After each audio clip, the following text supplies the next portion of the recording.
Hello and welcome back to Spinal Cast. I'm your host, David Stevens, and joining me today is former first-team All-American offensive lineman from Washington State University, college football Hall of Fame inductee, former right guard for the Detroit Lions, and founder of the Mike Utley Foundation, the one and only Mike Utley. Mike, thanks for joining us. Oh, David, it's good to be here, my friend. Good to be here. That's quite the list there. You've got a storied history, to say the least. You know, and I thought my brothers didn't treat me well enough when I was growing up. I should have told them who I was going to be one day. Yeah, there you go. I tried that and it didn't work out quite as well for me, unfortunately. Well, Mike, so for today's episode, I think what we really want to do is just kind of learn a little bit more about you, kind of talking about your life and how things have changed throughout the 32 years since your injury. And then also really just kind of keying in on this positive attitude that you seem to carry with you through thick and thin, and kind of teach us about your methodologies and your approach to life. Does that sound all right to you? Fair enough, my good man. Fair enough. Perfect. Well, let's go ahead and just kind of jump right in then with the injury story. I think that's kind of a good spot for us to start, if you wouldn't mind giving us your rendition of it. Oh, absolutely. It was November 17th, 1991. It was my third season with the Detroit Lions. It was Barry Sanders and, Eric Kramer, the quarterback. We were doing very, very well, and we were driving on the Los Angeles Rams at the time, and Eric Kramer comes in, does a 7-step drop back pass, and I went to do my duties against Rocker, and he went to raise his hands up. I went to take his legs out. He caught me in my shoulder pads and pulled me down, and I hit my head and broke C567. And became instantly paralyzed. Oh, the difference with this injury compared to the other ones I've had in my career in football is this time, not only did I have a burning sensation, which all ball players get, through the nerve burn, but this time I lost strength. And David, I knew I was in trouble, and it was a serious one because I lost muscle strength. And I couldn't get up anymore. Had you experienced other injuries while playing beforehand? Not to this extent, but well, it's just a quick history. My first year in the NFL, I got a 59th player drafted for the Detroit Lions. Started as a rookie. The first 5 games, broke my leg against Minnesota Vikings. My season was done. I came back, started again. First 3 preseason games. A guy hit me in my back, broke 2 of my ribs vertical, came back 4 weeks later. 2 weeks later, started again, separated my right shoulder.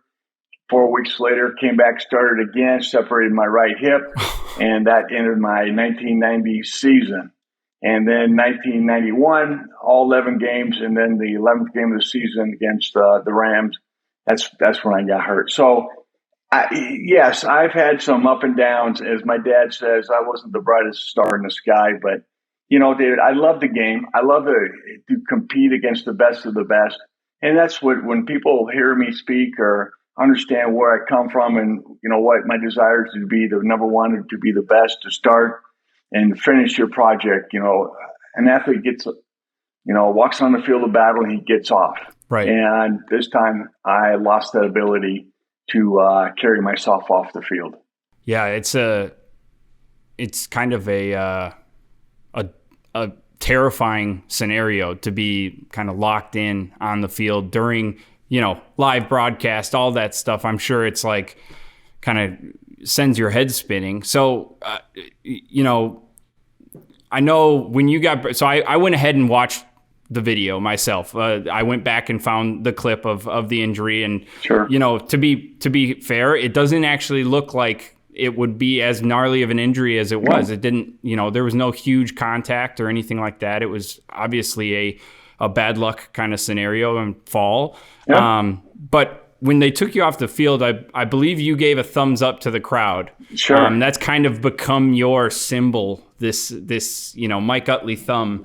Of like all is good. Can you kind of give me more detail around that symbol and why that's become kind of your icon? Sure. David, it's one of these things. The time and energy we worked out together. The Lions, the old line, the running backs, the quarterbacks, and the defensive guys. We put a lot of blood, sweat, and into what we were doing. We were a good football team. And the fellas, when I went down, every single one of the fellas say, "Hey, Mike, we're going to get this one for you. Hey, hang in there, my brother, hang in there." And then when the doctors came up and said, he's done, and then the gurney came out and they put me on there, the crowd truly went to probably one of the loudest standing ovations I've ever had. And I wanted to let not only my teammates, but the folks in the stadium, the Detroit Lions fans, and the fans watching, around the world, to let them know Mike Utley is okay and I will be back. And I have never allowed myself to let that one moment when I gave that thumbs up to disrespect the people in Detroit, the Detroit Lions, and everyone in watching it across the world.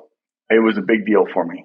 Awesome. Well, I think that kind of speaks volumes to who you are as a person, and the fact that you're constantly thinking outside of yourself and thinking about the greater good around you and how those people are feeling in that scenario. You're not. Sure. I don't know how you don't get selfish in a situation like that. So that says a lot about your character.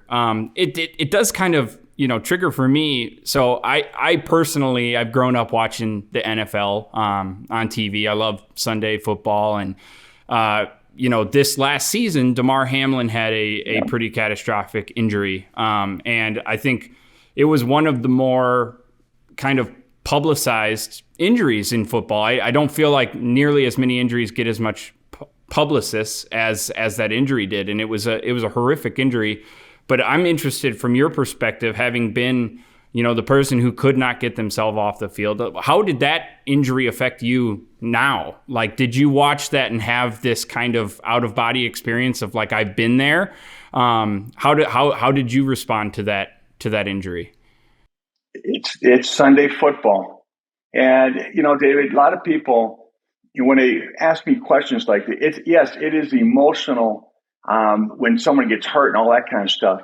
But as he knows, as I knew then, and I still know now, the game of football, it is business, my good man. It is business. We don't want anybody hurt. And oh my Lordy, watching him, do the two-step and collapse.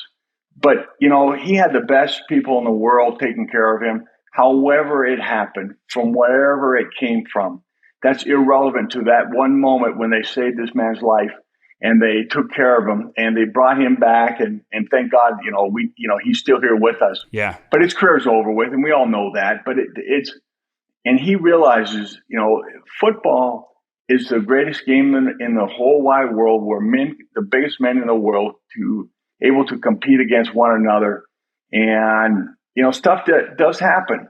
And there are risks involved. Yes, sir. And there's consequences, and we all prepare for it, and we wish it upon nobody, but it does happen. And I see it.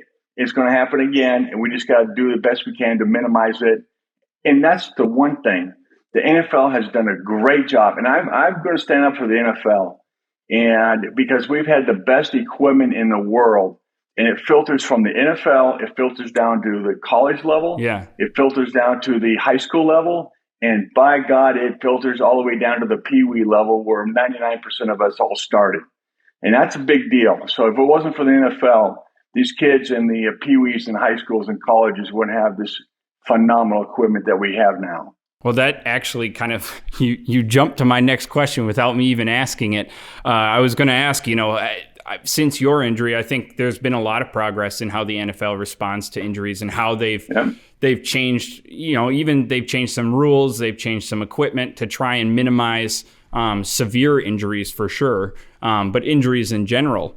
And my question is, do you think if that injury were to take place today, would it be handled differently? Or do you feel, in that certain case, they handled it as perfectly as anyone could have handled your injury? Sure. Or do you think their advancements today would have made a difference? Okay, you know what? That's a great question. And I'm going to give a shout out to Detroit Lions Kent Fowl. He was the head trainer for the Detroit Lions at the time with Coach Fonts and, the team doctors and there. But what he did when he came out, and you'll see it on film, his knees held my head still, held me straight, and he took control of the situation, and he was not going to be rushed. He was going to take care of his boy. And that's what he did. And I have told him even today, I said, Kent, you didn't get me here to where I am today talking to you, David.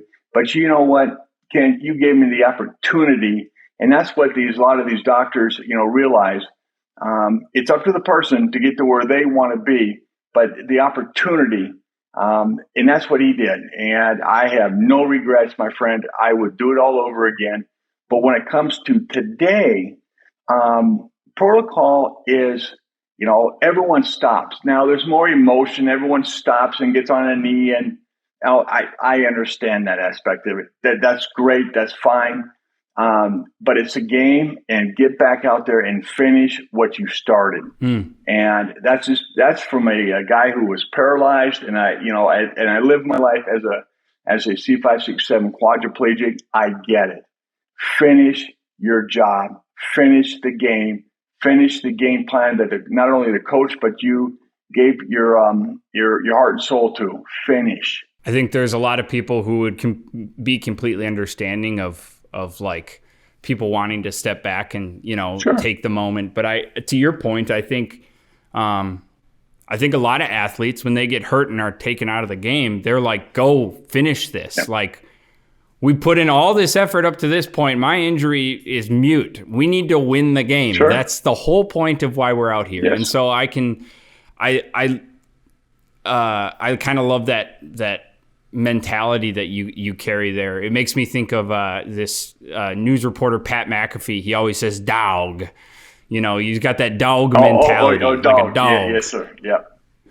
And so it's cool to kind of see it in practice. Definitely. Well, I want to kind of shift focus a little bit away from football, if that's okay. Sure. And over our discussions over the last couple of weeks, I've had the opportunity of meeting your wonderful wife, Danny, and just the person that she is. I'd like to kind of key into the fact of who is she to you, and how has she really affected your life from pre-injury to post-injury? Well, let me get the paper that she wrote for me, because she knew that this was going to be asked. Or, you know what? Fun in the side. And listen, Danny, she's a 5-foot, blue-eyed, little pistol. She was a firefighter, EMT, medic, flight medic, and a deputy coroner. Wow. And, and let's put it this way, gentlemen, if you have a choice, when it's time to get married and you have a choice, marry up the evolution chain. For the love of God, gentlemen, marry up the evolution chain. And, and I did. And she is a class act. She's a great wife. She is, she runs the household. And this is the deal. Every and watching my mom and dad, all that kind of stuff, and watching, elders, when they're married and that kind of stuff. Mm-hmm. Gentlemen, our job is to protect and provide. And, the ladies' job is, to be there to nurture and, take care of us and make sure we don't do stupid stuff too often. And that's truly, she is a bright star for me. That's for dang sure. That's a fantastic way to describe your life partner.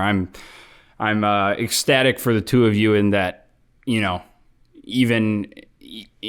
32 is 2 years after your injury, you still have this, this brightness to you when you talk about her. So that's exciting. Well, David, it's one of these things. We've only been together, for 24 years. So she met me. We met at the Gold's Gym there in Wenatchee, Washington. And I mean, that's truly, she, on her first date, my friend, on my first date with her, I asked her to come out to the house out there and get on the boat. Let's go for a boat ride. I flat out told her I'm 6'6" with 6'10" arms. I'm an egotistical, chauvinistic, knuckle-dragging Neanderthal. And then my friend, on our second date, I told her, I said, you know what? If I can't win fair and square, I will cheat. And this is the deal. I was up front with her from the very beginning, and she is so competitive. I don't care if it's with cribbage, when we go shooting, with our handguns, our rifles, our ARs, there's things we go do. She is just a ball of fire, from doing the Richard Perry driving school to the air combat where we shot one another down with, in a trainer with lasers. I mean, my God. Yeah. It's competitive, being competitive, and that's what she is. But I tell you what, she's the smart one of the two. That's for sure. Well, I think that competitive spirit is what keeps that spark alive and keeps it fun for time and time. Through the hard times. Life's not easy. Right. When you choose, but life's a choice. To be married, it's a choice. It's not easy. There's hard times, but again, that's what men you need to do. Hard times, create good men, hard men. One of those kind of things. Right. When you're able to do that, and then you find somebody, you make sure you do everything you can to bring them along, with you. Well, kind of going back to your first date for a moment, you jump on a boat for your first date, yes. Which is, a little bit of an action kind of move. You've done some stuff that I think able-bodied people would not be willing to do. And you've done it as a quadriplegic. So sure. Can you kind of tell me maybe about your craziest adventure, or something that you're most proud of, to say, like, I made this happen and I was, paralyzed and I still did this? There's couple things.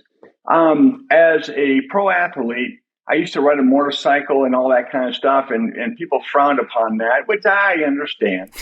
There's liability with that, and I get it. But then there was a point in time I was down in Miami doing therapy at the University of Miami School of Medicine, and I called around to different places to go skydiving, and everyone says, "No, you're 245 pounds. You're a quadriplegic. We can't do it." And finally, it was like the sixth or seventh person I called, and I believe his name was Dave Cicerelli. He was a jump master down in Fort Lauderdale. Now I believe he's up in Chicago. But anyway, I called him up and I said, "My good man, my name is Mike Utley. I'm a former Detroit Lion. I broke my neck in 1991. And everyone has told me no, that they don't want to take a liability with me skydiving." Right. He goes, "Tomorrow, Saturday, if you show up at 7 a.m., we'll go skydiving." So I had a buddy with me, and we drove from Miami up there. It was a little over, a 2-hour drive. Yeah. And we went out there and we jumped. And I had what they call I'm strapped to David, and he's doing his thing. And we landed. Tandem jumping. Yep, tandem jumping, and we landed what they call a 4-point landing, and I'm hanging from there, and my feet hit, my knees hit, my chest hit, and my face hit, and I told Jim, I said, "Oh my God!" They rolled me over, and everyone was, let's put it this way, SHIT panicking over the whole thing, right? Because I'm a quadriplegic, and they rolled me over and sat me up, and I said, "Oh my love of God, that was awesome! Let's do that again." And that's what it is. I don't care if it's doing my fountain power boat, doing 80 plus miles an hour up and down the Columbia River, skydiving, skiing, either snow or water, kayaking, scuba diving. Life's a choice, and by God, I am not going to let life go by because I'm a quad, for God's sakes. Make the best of life, my friend. You got to make the best of life. That's a wonderful motto to live by, for sure. So one of the, I guess, more serious notes that I have here is, you experienced a spinal infection about 5 years ago, I believe. Yep. And I'm interested in kind of, how did that develop, and what effects have you had from that kind of medical situation? Well, it's August. It was a Monday in August, 2018, and one day I just woke up and I said, "Honey, I don't feel very good." But her dad was coming down from Salt Lake to come visit, and so I sucked it up, Buttercup, and we drove him around, did some sightseeing, and I just kept getting worse and worse and worse, not feeling good. And anyway, they decided to go have dinner that night, and I said, honey, I'm not going. I'm going to go to bed. Well, I woke up Tuesday morning horribly, 103 temperature, and they sent me to the ER. They sent me back and said, you have a bladder infection. I still didn't feel very good. Went back again on Thursday with 104 temperature. Oh, man. And they said, you have a kidney infection. I've never had a kidney infection, but I've had 2 bladder infections since I left Craig Hospital and back in 91. Yeah. And so I something wasn't right. And just long story short here, that I had what they call a corpectomy. I had a infection that destroyed T9, 10, and 11, and it went septic. And they basically now I have rods between my shoulder blades, T5, all the way down to L4. Wow. And I have what they call a little gizmo, but it sits under T8 and sits above T12, and that's my vertebra. And those rods support me. So, David, in the long story here, yeah, it's almost like I'm starting over again, where I'm not able to, transfer as well into and out of bed. Mm-hmm. I need help getting into the truck, and all that kind of stuff. Getting off the floor, that's not doable without somebody really helping me. So, but again, it's starting over. And again, Dr. Rubin, he saved my life. They found out what the infection was, and I'm on the antibiotics, and that's just part of the deal. And I just look at it, well, here we go again, and you must do some midstream adjustment, and life must go on, because if you're going to, be around, you better start figuring out a way to start living. Did they ever tell you what they thought was the cause of the infection or how it happened initially, or is it just kind of happenstance? Well, the infection is MSSA, for whatever that means. It's killed by penicillin, basically, but they don't know where it came from. It could have been in my system from day one, but again, it just hit me. Like I said, for 17 years, not one sign of anything. Like I said, 2 bladder infections. I have not been to the doctors for any kind of infection, no skin, bowel, nothing. Yeah. So it just happened one day. Like I said, I don't feel very good. And that changed my life forever again. Well, even talking to Peter Morton, there's occasionally, it's amazing how tuned in you get. Even though, with paralysis, I know Peter doesn't, have feeling in any of his extremities and things like that. But he goes, something's wrong. I can tell something is wrong, even though I can't feel it or see it. Something is wrong. And I think that's kind of a common thread we've heard from other people we've interviewed who have been injured, is you start kind of keying into this almost like inner sanctum of yourself of like, I know something's wrong, even though I can't put a finger on it. Right. I got to go somewhere and get this figured out, because this isn't how I feel. Absolutely. So, yeah. That's what we did as athletes. So, again, this infection is not my first rodeo. Right. I've been bucked off the old Broncos, and, I'm not riding a bull, because those guys are nuts. But you know what I mean? It's just, you address the situation, what you're faced with, and then you handle it, you handle it. And that's what I had to do, and that's what I'm doing now. Absolutely. Well, kind of shifting gears here again, I'd be interested, a lot of the people we talk to on this podcast, I shouldn't say a lot, but a number of our guests are researchers who are researching spinal cord injuries, cures, and all sorts of things. And I'm just interested in your thoughts on spinal cord injury research and kind of where it's at, where it's headed, that sort of thing. Well, there's 2 things. Scientists, researchers, hurry the damn hell up, my friends. Jesus freaking criminy. No, it's, the number one thing, it's, as a spinal cord person, my job right now is to be a squeaky wheel. I get it. Get people to you do the research, fund it, with monies. I get it. But the other part is to be the person that's ready for when these ladies and gentlemen find something. It could be a injection. It could be a adult stem cell. It could be something, electronics, whatever it may be. My job is to be the man that's ready for it when a cure does come. Mm-hmm. I'm not going to go to fly by night and do these things overseas and that kind of stuff. But as the injured person, my job is to be prepared physically, mentally, and spiritually. All three. You got to have all three to be ready for when that door opens up. You better be ready to step through. As I did as a pro athlete, as I did when I was in college, being a 4-year starter for the Great Wazoo. But when it comes to the research, that's their damn job. Go in there and find out what's going to connect to help find a way to regenerate these particular nerve cells and to reconnect so we can get up and put spinal cord rehab institutions out of business in a nice way. Yeah, no, exactly.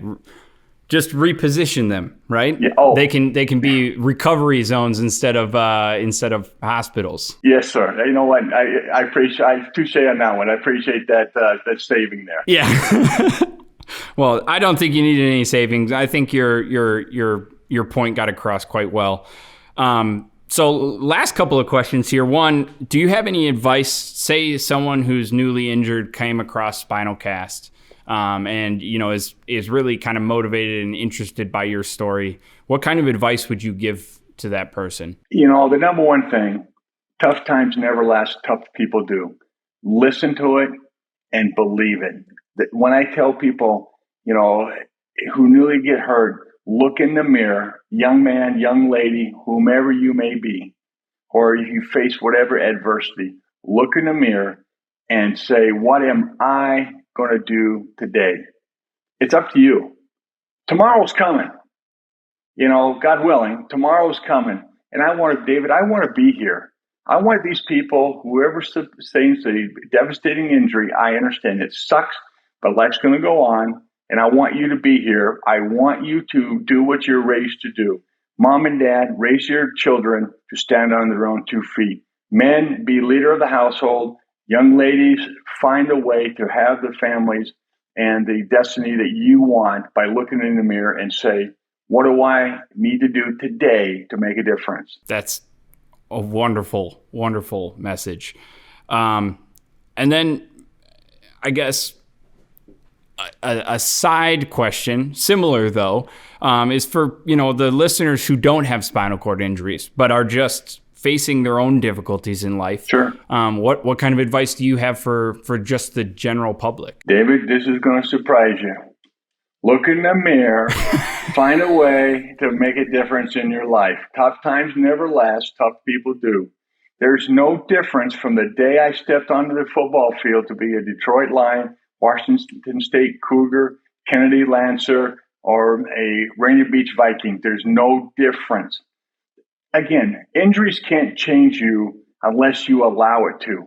The only injury that can ever change you as a young man or young lady is a closed head injury. And most people, I think I have one, but that's beside the point. It's an injury, a broken leg could not change Mike Utley. It changed the way I stood or what I ran.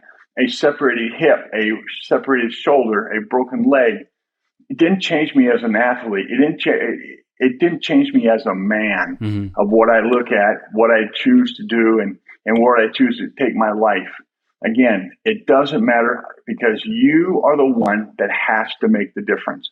And it's hard because most people are afraid to self-critique, to look in the mirror and do what you have to do to be number one.